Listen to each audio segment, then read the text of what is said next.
Welcome to Therapy for Nerds, the show where licensed mental health professionals use their favorite topics like TV, books, games, and movies to provide psychoeducation on mental health. Please note, this is not meant to be a replacement for mental health treatment or services. Hi, I'm Cassidy with Therapy for Nerds. I've been MIA for about a year now, well, over a year now, for one main reason. I was pregnant and now I am the primary caregiver of my baby. Finding time to make podcasts, videos, blog posts has been challenging to say the least, and I find myself watching a lot of children's programming, which is why and how I started watching Bluey, the Australian made cartoon depicting the life of a family of four dogs. There's the mom, Chili, dad, Bandit, and sisters, Bluey and Bingo. The sisters are canonically 6 and 4, I believe. The show is different from a lot of shows of my youth, like Rugrats, in that when the sisters play pretend, we don't see what they see. We see how they play. The parents are also very different. The parents are involved. They actually play with their kids instead of leaving them with Grandpa, who falls asleep after 2 seconds and lets the babies ride a tricked out wagon out the front door to return the newborn to the hospital because they are done with him. And yes, that is the plot to the original Rugrats movie. But I digress. How is Bluey a show for parents? Well, first, I'll go into my own personal conspiracy theory, brought to you by my sister who has a degree in animation. Take a look at shows like these: Rick and Morty, Bob's Burgers, close enough. Now, look at shows like these: Paw Patrol, Coco Melon, Mighty Express. What does the first set have in common? They are all adult animation in 2D, while the second set is kids animation in 3D. There's been a trend where 2D animation tends to be for older audiences. 3D animation is more popular in younger audiences in general.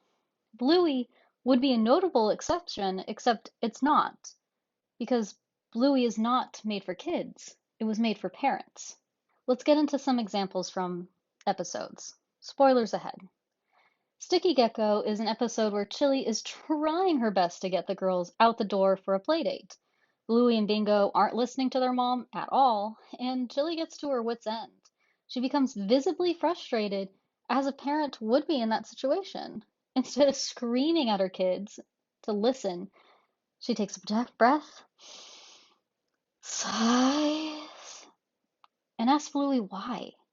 We learn that Bluey is nervous for the playdate because she hasn't seen that friend in a long time, so she was purposely taking a long time to get ready.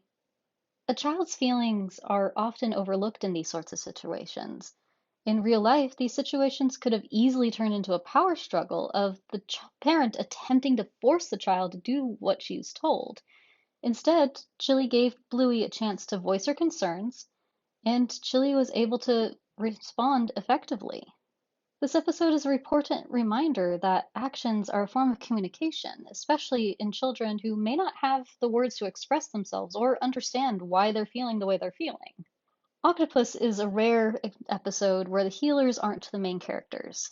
Instead, it is mainly about one of Bluey's friends, Chloe, who attempts to get her dad to play a game that she learned at Bluey's house. The game Octopus is unique to the healer family and requires a bit of silliness on behalf of the parent playing, which is easy for Bandit, but not so much for Chloe's father. Both tell each other through the course of their first time playing that the other is incorrect about octopuses, which leads them to stop playing and take a break for a while. After they reconcile, they do research to make their own improvements to the game and make it their own.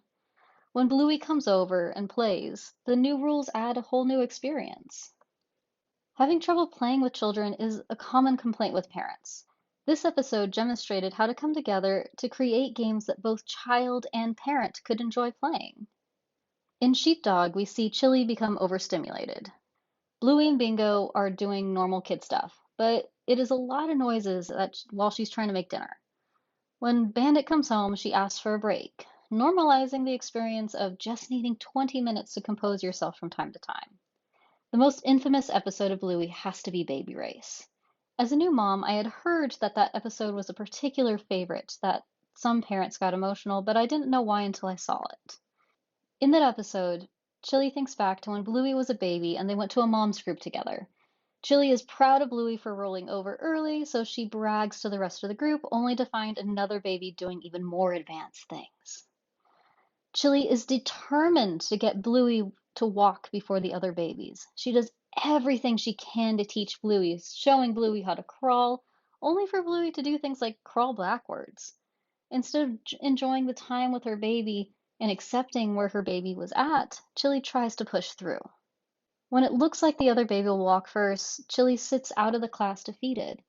That's when she gets visited by another mom who looks at the camera and says, "You're doing great," which is for Chili, but the scene is created in a way that makes it feel like it is for the viewer. Moms rarely get that kind of reassurance, and it is in such an earnest scene that the parents can relate to. After, Chili is able to let go of her desire and just enjoy being a mom. The episode ends with Bluey taking her first steps towards her mother with outstretched arms, which had been a motif throughout the episode. It's a reminder that parents want so much for our babies, while our babies just want us. Our love and affection go farther than we could ever know. Bluey is so much more than a show for kids. I've also had several teenage clients tell me that they watch the show. In session, it comes out that they are watching as a way of reparenting themselves. They get to see caring parents treat kids the way they wish they were treated. And it's a very healing experience for them. As far as children's programming goes, it can be difficult to find things that the whole family can enjoy and relate to, which is why I recommend Bluey. Let me know your favorite episodes and what you've learned from the show in the comment section below. Thanks for listening. If you liked this episode, please comment, like, subscribe, and follow us on social media. Thanks for listening. If you liked this episode, please comment, like, subscribe, and follow us on social media. Remember to be kind to yourselves this week.